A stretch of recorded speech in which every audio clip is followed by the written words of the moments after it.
اوكي. بسم الله الرحمن الرحيم. النهارده السيشن اللي كل اسبوعين. النهارده محتاجه منكم اذا سمحتم ان احنا يكون معانا ورقه وقلم. النهارده هنتكلم عن يعني ايه يكون عندنا هدف، وليه اصلا لازم يبقى عندنا هدف، بغض النظر عندنا كام سنه، بغض النظر الدنيا ماشيه معانا ازاي، بس من غير هدف احنا بنبقى ماشيين من غير GPS. طيب، في العادي اوكي في العادي الهدف بدون خطة هو مجرد أمنية، مش حاجة.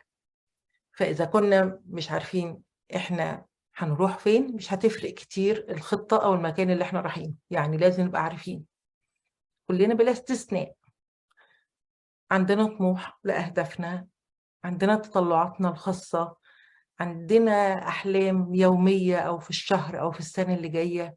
كلها في الآخر اسمها تطلعات. التطلعات دي من غير خطة اسمها حلم، والحلم من غير هدف بيتسمى تمني أو سراب. وكلمة تمني اللي هو المستحيل، لما يبقى عندنا حاجة مش عارفين نعملها. زي طفل مثلا بيقول أنا عايز أبقى طيار، عايز أبقى بحار، عايز أبقى دكتور، عايز أبقى معرفش إيه. المهم إنه ما عندوش خطة. هو عايز لكن ما عندوش بلان. فالحالمين مش فاعلين، ليسوا فاعلين. الحالمين بس الحلم، بيحسوا بمتعة الحلم. والحلم بيبقى مسكن ومسكن، بمعنى انه مسكن لاحلامنا ومسكن للعقبات اللي ممكن تمنع ان الاحلام دي. اوكي، يبقى احنا ليه لازم نبقى فاهمين الفرق. طيب، كمان الافكار الحلوه الجيده اللي بتشجعنا نبقى ناس كويسين مش احسن من الاحلام كتير طالما مش بننفذها. يبقى حتى لو بنفكر كويس بس مش بننفذ، يبقى احنا ما بعدناش عن الحلم او عن معنى التمني. كمان لما بنحلم ونحس ان احنا مبسوطين بالحلم، نبدأ نتراجع عن احلامنا، لان احنا ما عندناش طريقة واضحة نحقق بيها الحلم ده. لان احنا بنبقى بنحلم وبنسيبها احلام بس ما بتتحولش لخطوة بعد الحلم، بتبقى مش هدف، بتبقى حلم. والاحلام والرغبات مش اهداف. الأحلام والرغبات بتبقى أهداف لما تتكتب ويبقى لها نتيجة متحددة على ورقة، بمعنى إن أنا عارفة هعمل إيه 2 3. قبل كده هي مجرد أحلام. النهاردة هنتكلم كمان عن إيه الفرق ما بين الحلم والهدف الذكي. ليه كلمة هدف ذكي؟ لأن الهدف الغير ذكي هو حلم برضه. الهدف الغير ذكي الهدف اللي مش واقعي أو غير قابل للتحقيق، فيبقى حلم. فاحنا عايزين نعرف الفرق ما بين الحلم والهدف الذكي. عندنا مشكلة كلنا إن احنا مش فاهمين الفرق ما بين أحلامنا وما بين أهدافنا. في خط عريض جدا ما بين الاتنين دول، اللي هو الخط ده معناه العمل. بس الحقيقة احنا عمرنا ما بصينا على الخط ده. الخط ده هو النقطة الفاصلة ما بين أحلامنا، إنها تبقى أحلام أو تبقى أهداف. وعلشان نعرف بقى الفرق النهاردة ما بين الأحلام والأهداف، هنبدأ نشوف إيه الفرق. أول حاجة، الحلم كل حاجة بتشوفيها وانتي نايمة، بتيجي غصب عنك. إنما الهدف كل حاجة انتي عايزاها لنفسك. يبقى في فرق ما بين هنا الحلم اهو والهدف. طيب، الفرق الأولاني إن الأهداف لا تعيش للأبد. بمعنى إيه؟ لو إحنا عندنا هدف بيبقى عامل زي تشيك ليست، عندي مهمة، فبمجرد إن أنا بعملها بشطبها من الليستة. يبقى الهدف لا يبقى للأبد. الهدف دايما نقطة نهاية لنقطة تانية بعده. الحلم لا، الحلم حاجة تانية، لأنك ممكن تحلم وبس، ملوش بداية وملوش نهاية. إنما الهدف له. أنا عندي هدف هعمل 1 2 3، بعد ما بيخلص دايما بيبقى عندي خطوة بعده.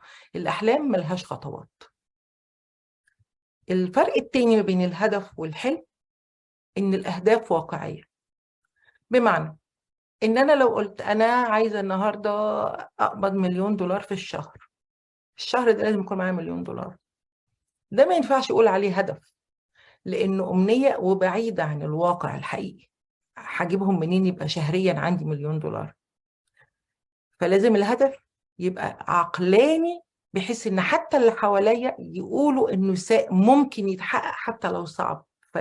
فالامنيه ما يتحولش الامنيه، يتحول لحاجه بخطوه. الفرق التاني، الاحلام ممكن تبقى ملهمه، تدينا دوبامين، تحسسنا بالسعاده، ممكن تدينا مشاعر راحه،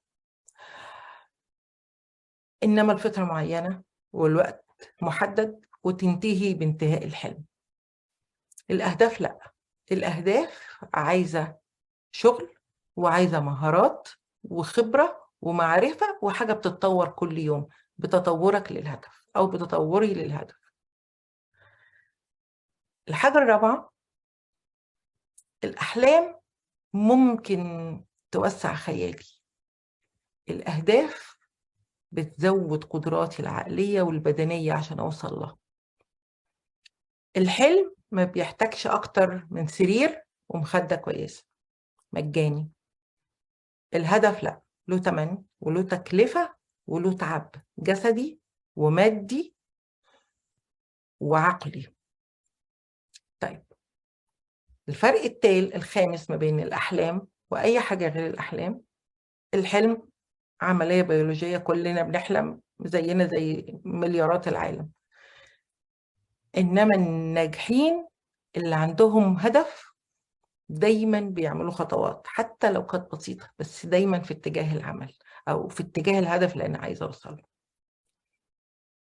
الفرق إن الأحلام ما بتدينيش، ما بتعمليش حاجة حقيقية كبرها تضيع لي فرص أو وقت، إنما الأهداف دايما مربوطة بوقت، بفترة معينة، بقدرة، بخطوة.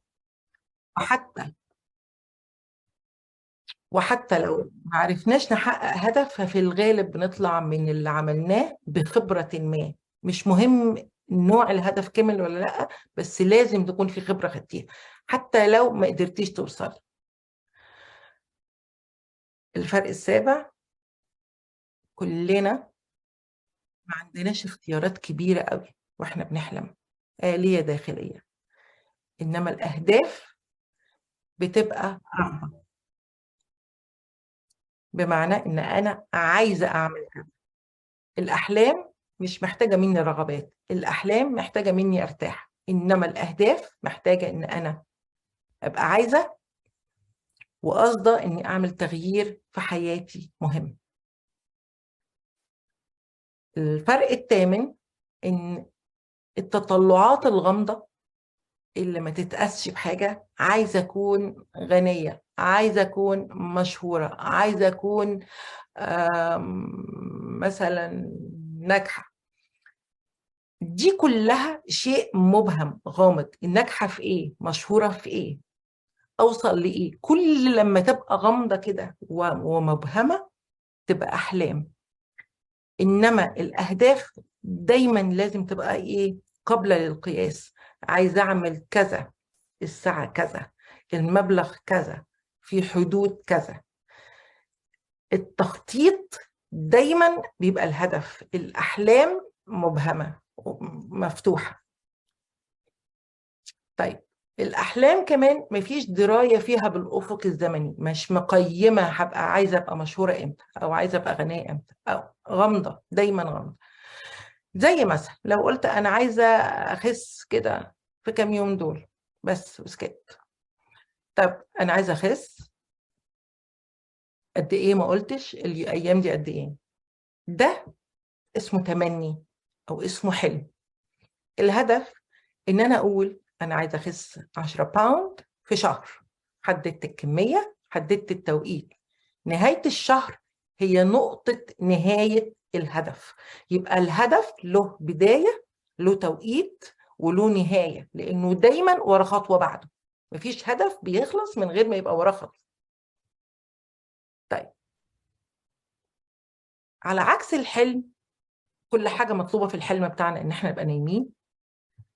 الهدف له مفهوم تاني بقى.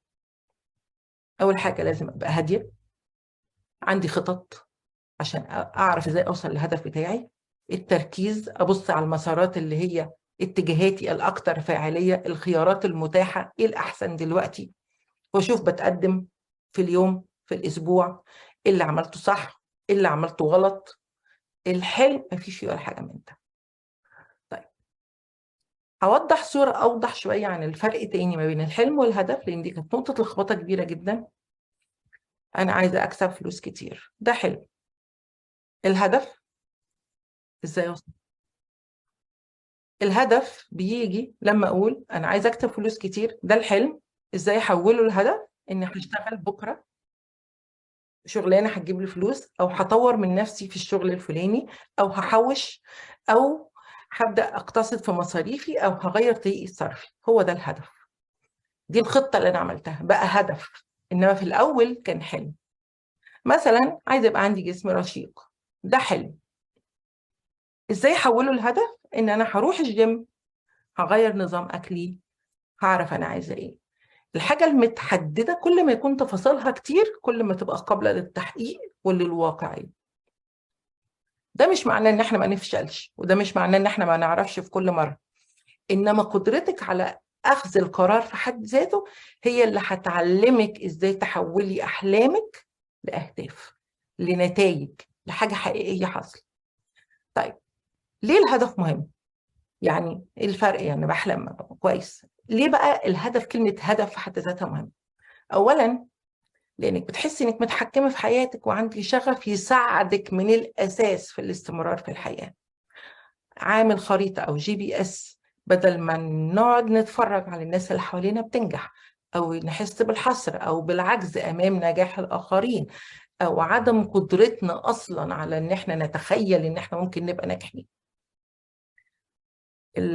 الهدف مهم لانه بيخليني حاسه ان انا قادره اعمل حياتي. مش معناها حاجات كبيره، ممكن يكون هدف اتعلم موسيقى، ممكن يكون هدف اتعلم رسم، ممكن يكون هدفي اني احفظ قران، ممكن يكون هدفي اي حاجه، بس هدف. انما ما بقاش قاعده كده ما عنديش شيء في حياتي ومستنيه الاخرين. القدره بقى على صنع حياتي اللي عايزاها، مش مجرد واحده بتستقبل اهداف الناس وقرارات الاخرين، او قاعده اللي هم هيعملوه انا ماشيه معاه. عدم إحساس الواحد إنه له بصمة بتوصل للاكتئاب، وده اللي الناس كتيرة بتمر بيه، خصوصا لما يكبروا في السن، لأن هم بينسوا إنه ممكن يعملوا هدف لآخر ثانية في حياتهم. مش ضروري يكون هدف كبير، في أهداف تانية تساعدك. أنت كنت الأول بتشتغل لأولادك، دلوقتي اشتغل على نفسك. كنت الأول بتشتغل لعيلتك، دلوقتي اشتغلي على حالك. شوفي إيه اللي كنت نفسك فيه ما عملتيهوش.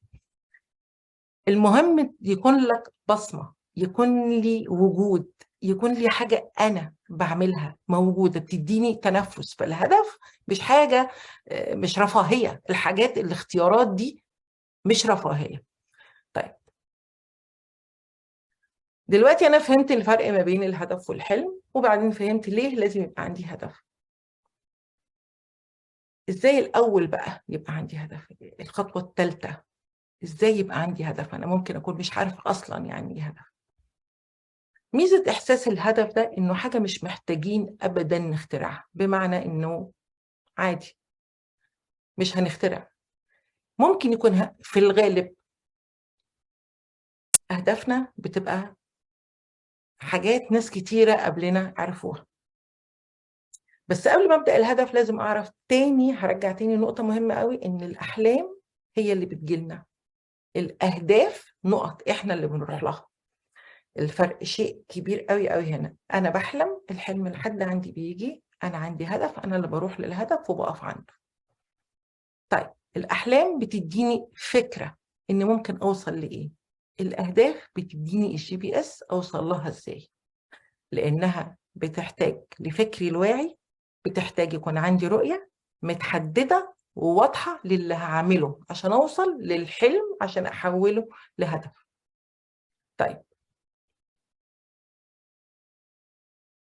في كاتب قال إن الهدف ده بدون خطة مجرد أمنية. يعني برضو نرجع تاني إن أنا لو حلمت بس أو قلت أنا عندي هدف بس ما عنديش بلان له، أنا رجعته تاني لمنطقة الأماني أو رجعته تاني لمنطقة الأحلام اللي بس بحلم بيها. وممكن تشوفوا ناس كتير في حياتكم كده، دايما يخططوا، دايما يتكلموا، بس في واقع الأمر مفيش حاجة بتحصل. طيب، عشان أعمل خطوة أو عشان أعمل حاجة لتحقيق حلمي أنا، لازم أعمل خطة، وخطة مضادة للرصاص. إيه بقى الرصاص اللي ممكن يقابلني؟ الحاجات اللي ممكن تهدم أي حلم، اللي تخلي من الصعب تحقيق حلمي. ودي حاجة من الحاجات اللي بتتعمل في الكوتشنج، إن إحنا نقف قدام العقبات اللي ممكن تمنع الحلم، الرصاص اللي ممكن يوقف أحلامي أو يوقف أهدافي. طيب، زي ما اتفقنا إن الهدف بدون خطة هو مجرد أمنية. مشكلة الهدف بقى إن في ناس كتيرة ما عندهاش حتى الهدف، ما تعرفش يعني إيه هدف في البداية، يعني يعمل هدف. طيب، إذا ما كنتيش عارفة يعني إيه هدف أو عايزة تعملي هدف لحياتك، لازم تسألي نفسك شوية أسئلة. أول حاجة، إيه اللي بيخليك تصحي من النوم تقومي من على السرير؟ وراكي إيه تعمليه؟ 2، إيه مواهبك اللي أنت مش عارفاها أو إيه مواهبك اللي مش بتستعمليها؟ 3، إزاي أقدر أخلي العالم بتاعي أنا أفضل من امبارح؟ ده مش معناه أهداف كبيرة، ممكن يكون إني هرتب الأوضة بتاعتي، هرتب حاجتي، هرتب أفكاري، مش هلخبط نفسي. دي العالم بتاعي هيبقى أفضل. رابع حاجة، إيه الحاجات الغير سارة اللي أقدر أستحملها عشان أوصل لهدفي؟ أول ما أكتب الأربع حاجات دي وأحدد، هبدأ أفهم الموهبة بتاعتي بستعملها ولا لأ، طاقتي بستعملها في إيه، بقوم من النوم ليه. لو لقيت إن في حاجات منها مش بقوم من النوم لحاجة صح، يبقى أنا بدأت أحط نفسي على الطريق اللي هيعلمني المفروض أقوم من النوم ليه، المفروض مواهبي دي أستعملها في إيه، إزاي أخلي العالم بتاعي أنا كل يوم أحسن من اللي. طيب، مش عارفة مواهبي، يبقى هشوف ايه الجديد اللي ما بعملوش في حياتي واجرب، واشوف انا شغفي بيروح فين. انا اللي هدور، محدش هيدور لي. طيب، زي ما قلنا ان الهدف بدون خطة هو مجرد امنية، فبرضه الخطة اللي ما بتتسجلش هي مجرد حلم برجعها تاني لنقطة الصفر. يبقى لازم اعمل خطة مكتوبة عشان اعرف ان انا جادة فيها وحقيقية، اكتبها على ورقة، اكتبها على مكان اقدر اشوفه كتير عشان اقدر افهم أنا ورايا إيه؟ عندي 1 2 3. الناس اللي ما بتكتبش خططها بتتوه. من الحاجات اللي الناس بتقولها كتير وما أعرفش ليه، ما تقولش على خططك. لا، قول، عشان تبقى مسؤول قدام نفسك وقدام اللي حواليك إن أنت مثلا ناوي تعمل كده. فأنت لو حسيت بشوية كسل، تخاذل، whatever، لا ده أنا قايلة، فأنا لازم أبقى قد كلامي. تاني حاجة، أشوف إيه اللي أنا محتاجاه عشان أوصل لهدفي. يعني تحويل خططي مش صعبة، إنما إيه اللي أنا محتاجاه؟ أول حاجة، مهما كانت رغبتي أو مهما كان هدفي، ففي أكيد حد غيري سبقني عمل الخطوة دي، جربها، عملها.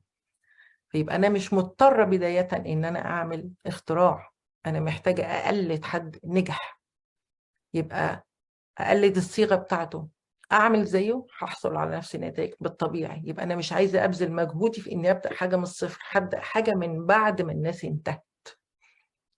والحاجة الكويسة إن الناس الناجحة بتحب قوي تقول هي نجحت إزاي. فأنا عندي ناس بتقول لي إزاي نجحوا، فأنا مش هقع في غلطاتهم. يبقى دي هنا التول بتاعتي هتيجي إزاي.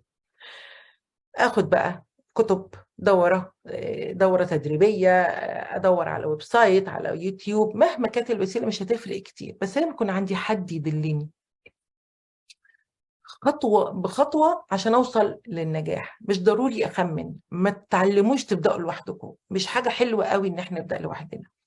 دايما استفيدي من خبرة اللي قبلك، دايما خلي الخبير اللي قبلك تعبه ده ما تدخليش فيه، التعب اللي شافه ما تحطيش نفسك عليه تاني. شوفي الناس اللي نجحت دي عملت ايه وخدي النتيجة من الآخر. احيانا لما يبقى عندنا هدف بيحتاج مساعده، ممكن تبقى مساعده ماليه، بمعنى ان انا محتاجه حد يساعدني ادفع له. هدفع عشان انجح؟ ما ادفعش ليه؟ يمكن ده هيوفر عليا ايه؟ هيوفر عليا اني اضطر امر بالتجارب اللي مر الناس فيها قبلي او اخطائهم، او اوفر وقتي وابعد عن نفسي الاحباط في حاجه انا مش عارفاها، بغض النظر عن نوع المجال اللي انا عايزه اطور نفسي فيه. يا واحد. فبغض النظر انا اوقات كتيره قوي بحتاج ادفع عشان افهم او اتعلم او استفيد بدل ما اتعلم بالطريقه الصعبه. رابع خطوه علشان ازاي ناخد اهدافنا، احدد مين اللي ممكن يساعدني. في حاجه كده رومانسيه انا ما اعرفش سببها، ان الناس بتحب تقول انا عملت نفسي بنفسي، انا كنت عصاميه ونجحنا من غير ما الناس تساعدني. اوكي، المشكله دي فيها عيب انها بتأيدنا، بتحسسنا ان احنا مش هنكون ابطال ولا ناجحين الا اذا بدأنا لوحدنا بدون مساعده الاخرين، فبتقلل نجاحك. انما في واقع الامر انت مش بس بتحرقي نفسك في مجهودات مشتته عشان تاخدي ده وده وده عشان توصلي للنجاح اللي انت عايزاه، لا، انت بتضيعي طاقتك في وظائف انت اصلا خبرتك فيها ضعيفه. فلو حد احسن منك في الوظيفه اللي انت بتقومي بيها دي هينجح، وهتفقدي كمان معاهم مهارتك اللي انت عارفاها. يبقى الاستراتيجيه الافضل ايه؟ اني احدد الحاجات اللي انا شاطره فيها واركز واتفوق، والحاجات اللي انا مش شاطره فيها اجيب ناس تانيين هم شطار يساعدوني. ده بقى ذكاء، لان انا هنا جمعت شاطر في مهنه في جزء، وشاطر في جزء، وشاطر في جزء، فالتوتال شاطر. وانا كمان ما اتهلكتش في حاجه مش هعرف اعملها. يعني مثلا انا شخصيا في حاجات ما اعرفش اعملها الانترنت، اوكي بجيب ناس تعملها لي واريح دماغي، يعني مش قادره. قصاد ده هذاكر حاجات تخصني في الكوتشنج لانها هترفعني انا في الكوتشنج، انما لو حاولت اشتغل شغلهم كان بياخد مني اليوم فكان على الفاضي. طيب الحاجه كمان المميزه في ان يبقى معاك فريق، انك هتبقى عارف نقط قوتك وضعفك. انا قوي في ده هقويه اكتر، ضعيف في ده هجيب حد يساعدني ويخلص اسرع مني. ميزه كمان الفريق انه بيبقى سريع، لانه كل النقط قويه، كل نقطي في الشغل قويه، بيديني مساحتي بقى من الحريه اني ما اتهلكش في الشغل، واني كمان اركز على الحاجات اللي انا شاطره فيها فبان اكتر. خامس خطوه للهدف ان انا اقسم اهدافي لحتت صغيره. لازم في الاول، ودي نقطه غريبه شويه، ان اخلي هدفي كبير لدرجه الخوف، لانه لو مش كده عقلي مش بيرضى يعمله، بيشوفوا ان هو اقل منه. لازم اخاف، لما اخاف ما اوصلش بقى لمرحله انه اعلى مني قوي لدرجه اني ما اعرفش اعمله، لا، بس ده كبير شويه. ده كبير شويه ده بتخليني اعمل ايه؟ يحفز عقلي. طيب ما دخلوش ابدا في منطقه انه يبقى اقل ولا اعلى للدرجه انه يبقى مرعب، بس لازم يخوف عشان يبقى عندي هدف له. طيب اللي يخوف ده معناه انه كبير، يبقى محتاج يتقسم على خطوات قصيرة المدى ومتوسطة المدى وطويلة المدى. ليه؟ لأنه قصيرة المدى معناه إن أنا بمشي في التراك وأقدر أراجعها، ومتوسطة المدى أقف عندها وأراجع من ورا خالص وأشوف أنا بادئة ماشية صح، أكمل على سكتي دي ولا ما أكملش. وطويلة المدى يبقى أنا ماشية من الأول في اتجاه عينيا شايفة الجول النهائي، جسمي الحالي او وقتي الحالي بشتغل على الاهداف القصيره، بهدى وانا بشوف متوسطه المدى انا فين. وكل ما تكون صغيره كتير بيسموها دقيقه المدى، اللي هي تتقسم لايام واسابيع وربما ساعات كمان، كل ما تنجح.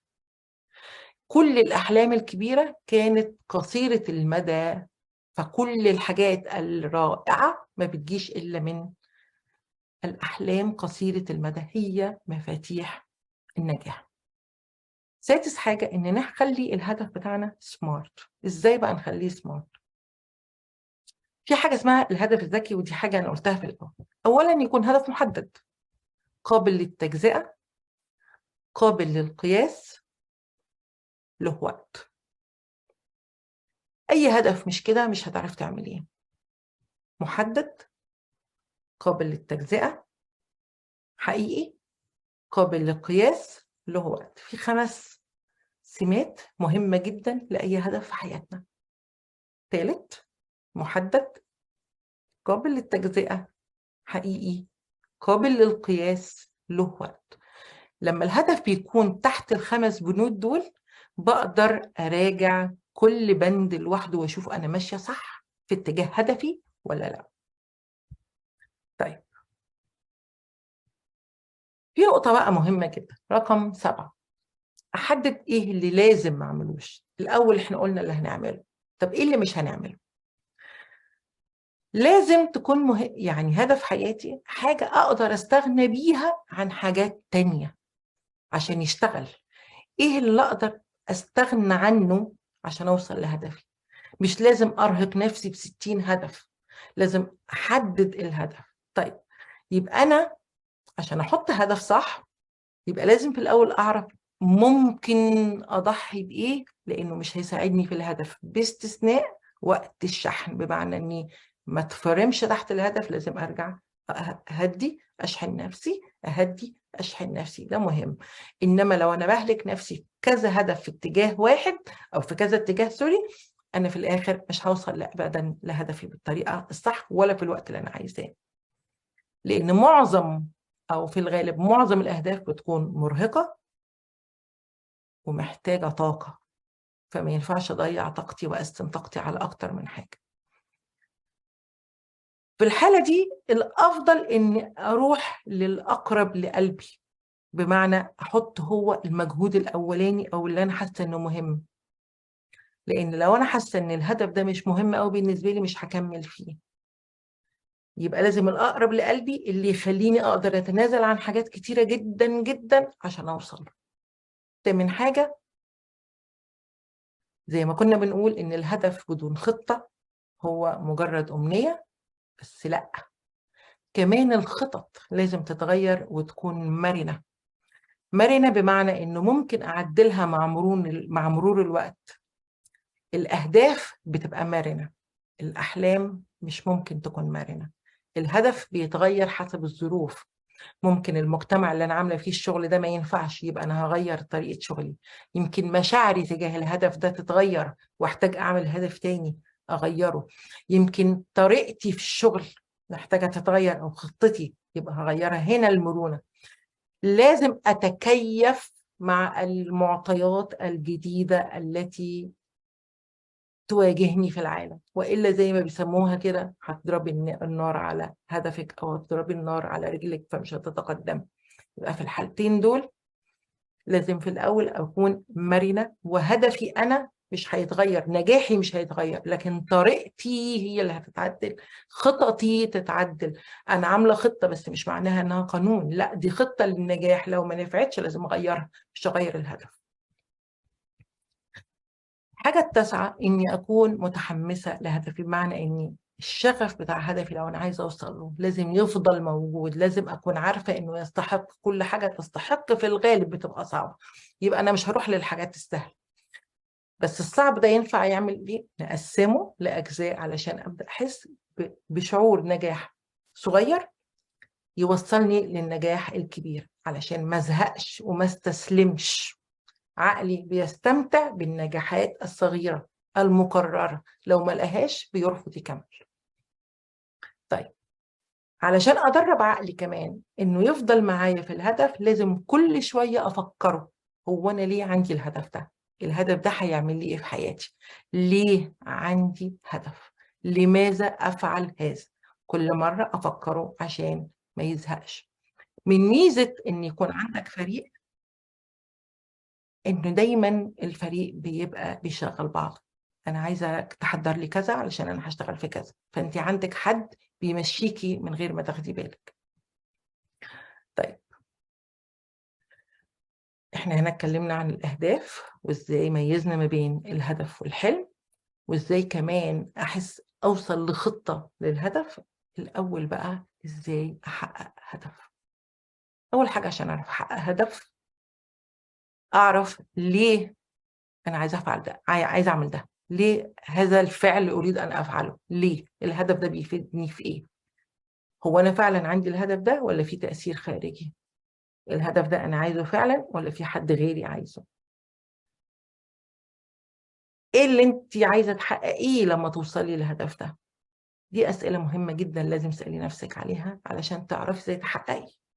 لما تجاوبي هتعرفي إن الهدف ده يستحق ولا ما يستحقش. لو قلتي أنا عايزة أعرف ده ليه، هعمله ليه، وإيه تأثيره الخارجي، شيء حقيقي عايزاه، الهدف اللي هوصل له من وصولي، أو إيه النتيجة اللي هوصل لها من وصولي للهدف ده، هعرف بالظبط أنا عايزة إيه. خلاص كده وصلنا. الحاجة المهمة بقى في الهدف إن أكتب الهدف، أنا عايزة أوصل كذا لأنه هيوصلني لكذا. ثالث حاجة عشان أحقق أهدافي، أصنف الهدف، بمعنى إن نرتب أهدافي حسب إيه؟ الأكثر إلحاحا. يمكن اللي يتعلق بالاحتياج أو بالوقت أو بالقدرة، فده الأكثر إلحاحا. يعني بمعنى الشيء السريع ده اللي أبدأ بيه، ما أبدأش بهدف طويل المدى في الأول. ممكن يكون هدف نتيجة سهولة الإنجاز أبدأ بيه، أو إن وقته مهم دلوقتي أبدأ بيه، أو هيأثر على الموضوع الشخصي أبدأ بيه. يبقى تصنيف الأهداف حسب أولويتها لنفسي. الحاجة اللي بتساعدني كمان إني أنجح في هدفي هو إني أبقى شايفة صورتي بعد ما أوصل للهدف، شكلي إيه بعد ما أوصل للهدف. الحاجة الرابعة اللي تخليني أحقق هدفي الخامسة، إنه أخليه دايما هدف معقول وواضح ومتقسم. أنا عايزة أوصل ل1,000,000 دولار، أنا حرة أقسمهم في الشهر الأولاني هكون معايا كام، هوصل لهم إزاي. لازم تكون خطط صغيرة توصلني لنتائج كبيرة. الهدف رئيسي، لكن في كتير من الأهداف الفرعية تدعم هدف الرئيسي. ما ينفعش هدف كبير أشتغل على هدف كبير مش هعرف أتحرك، هيبقى عامل زي الجبل اللي مش عارف أعديه، الجبل بيتكسر كله، وممكن يبقى قطع ويعرف نعدي عليه. الحاجة السادسة اللي هتنفعني إزاي أوصل لأهدافي، بناء العادة. بمعنى العادات هي تحسينات صغيرة بس مستمرة. يعني أبقى عارفة إن أنا لو عايزة أحوش هحوش مبلغ معين يوميا أو شهريا أحدده، لازم يكون شيء صغير سهل التكرار. الناس اللي بتحوش مبلغ كبير وتسكت ما بتحوش، اللي بيحوشوا حاجات صغيرة صغيرة صغيرة بتجمل في الآخر.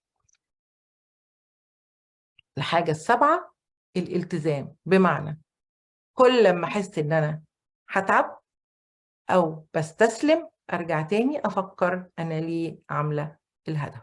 حاجة التامنة اللي بتشجعني إني أكمل في أهدافي، إني أفضل أراجع بشكل خاص لنفسي، أنا بتكيف إزاي مع المعطيات الجديدة، إيه اللي محتاجة أغيره، إيه اللي ملائم للي أنا فيه دلوقتي، أهدافي صح ولا أنا محتاجة أغيرها.